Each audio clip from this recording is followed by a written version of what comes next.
Today, we're going to go over why you don't like cakes anymore, how excessive sugars are killing us slowly, to put it lightly, and how to time your carbohydrates for improved glycemic variability. By the end, you shall gain a better perspective on how to eat glucose more properly to stabilize blood glucose levels. And a little spoiler alert, fruit makes a part of a healthy diet. And yes, your strength training matters much more than you think. Every day, we're given a choice: a fiber-rich fruit that's healthy or a refined carbohydrate sweet that's yummy. The more we choose the second one, the more we get used to a quick dopamine hit. Hormones get out of whack, and when life gets stressful, that's all we think about. But if you want to live a long, energetic, and vibrant life, isn't it counterproductive to stack sweets on your shelves? How does that lead to a life you want? When we ingest carbohydrates, glucose levels rise in the blood. To offset this, a hormone called insulin is secreted to transport glucose to tissues. When done in excess, one ends in a state of hyperinsulinemia or constantly elevated insulin and blood glucose. As long as one consumes moderate amounts of glucose that the body can effectively use for energy, there's not a big issue. However, when one increases glucose consumption so excessively, by constantly eating high amounts of refined carbohydrates, this increases the total glycemic load. Think of the total glycemic load as the total amount of carbohydrates x the glycemic index they have. The higher it is, the higher the glycemic load and the higher the metabolic strain. This means the pancreas needs to work very hard to secrete a lot of insulin to stabilize blood glucose. As we eat refined carbohydrates in excess, over time this develops further into fatigue, metabolic dysfunction, and of course, weight gain. Glycemic load measures the impact of food on blood sugar spike based on both quality, glycemic index, and quantity, carbohydrate content. The higher the glycemic index and portion size, the larger the glycemic load is.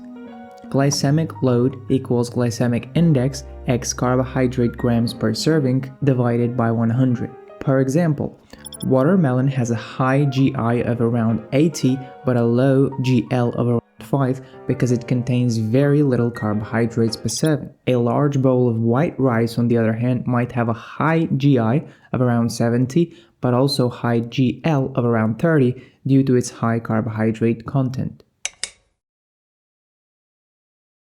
Don't believe me? Well, let's look at research. The data suggests that one of the major drivers of excessive weight gain, metabolic syndrome, and obesity lies in overconsumption of refined carbohydrates. Added sugars and refined carbohydrates seem to strongly impact the epidemics of hypertension and type 2 diabetes.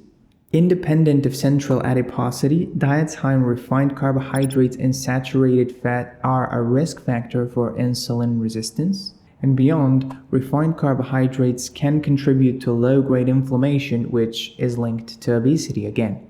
It seems that increased consumption of dietary carbohydrates is associated with an increased risk of all-cause mortality. Refined carbohydrates, though.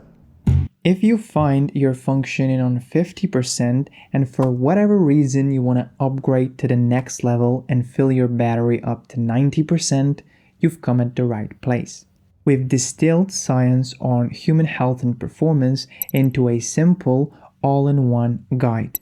This way you can gain clarity on what are the top 11 highest ROI habits that help you unlock the next level of vitality, increase energy levels, and sharpen your focus.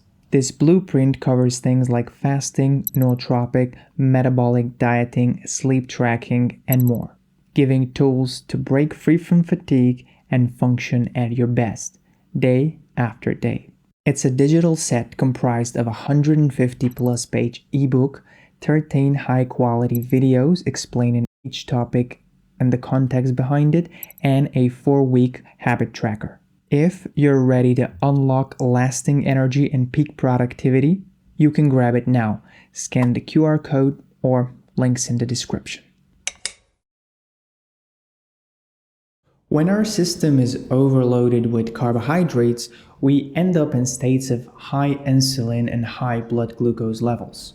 Such constant elevation of blood glucose leads to what I like to call metabolic dysfunction. It's just a fancy term for saying that the body is inefficient in creating energy.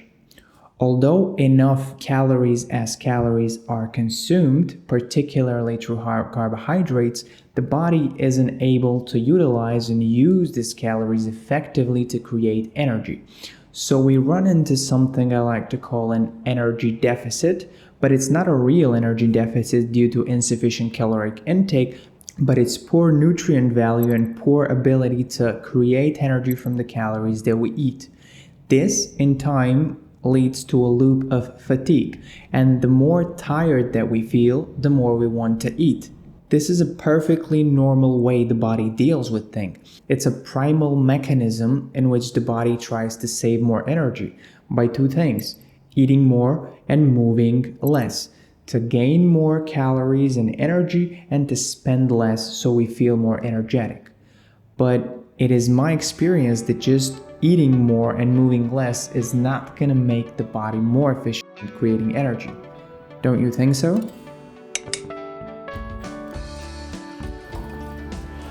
Glucose is great. It powers the brain, allowing strong cognitive effort. It powers the muscles to push harder, faster, and lift more. It's the main nutrient for energy the body relies on. As long as it is used for fuel, it's great. But what happens when energy storage is maxed out?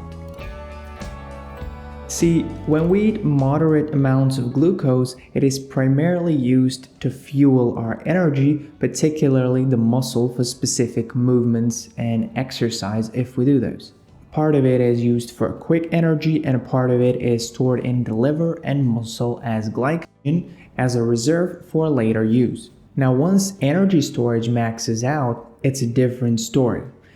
Continually eating more and more carbohydrates after the needs for energy have been met just leads to glucose being converted into fat in the process of lipogenesis. Further, this leads to increases in triglycerides and blood sugar levels, which no one wants because they're tied to metabolic diseases. This puts a strain on the pancreas again to manage all this elevated glucose, so we end up in states of high insulin. However, that being said, moderate intake of carbohydrates is good. But what determines what moderate is? Glycemic load, metabolic function, activity level, and muscle mass percentage. Training for muscle mass is one of the best ways to improve the use of glucose. The more muscle one has, the higher their ability to suck in glucose after a meal to fill up those glycogen reserves. This makes blood sugar management way easier as excess energy is used and stored to replete the muscle. Yes, someone who trains will have a much better ability to manage glucose. This is why gaining muscle and training for strength are so important in terms of metabolic health. Being more muscular generally means we have higher tanks, so higher amount of muscle mass that can absorb and store glucose. Resistance training increases the GLUT4 receptors, and no, it's not a gluteus receptor that makes your bum grow. It's a glucose transporter found in muscle and fat tissue, which essentially allow the cell to absorb more glucose more effectively. So think of it like this. When a muscular person eats rice, more of that quantity of rice is just used up to fuel the muscle and replenish glycogen.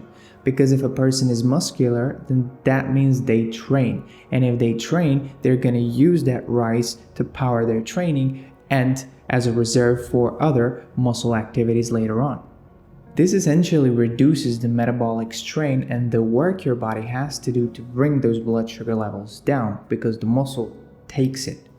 Here's what happens when the exact same amount of glucose is ingested in a muscular body. Blood sugar stays relatively stable without major spikes compared to a non-muscular body, elevating blood glucose over the levels considered healthy. So yes, glucose in general is not bad if eaten in moderation. However, What you don't want to eat is refined carbohydrates, cakes, pastries, pizzas, pasta, and all those sweet candy processed sugary type of desserts. The sweet kiss of death, as with most good things. Also, glucose is way better for someone who trains for muscle because they inherently have that ability to manage blood glucose way better. That being said, get your fruit in, get your strength training dialed in, and empty out those shelves of refined carbohydrates. See you in the next one, hopefully with a bit more stable energy.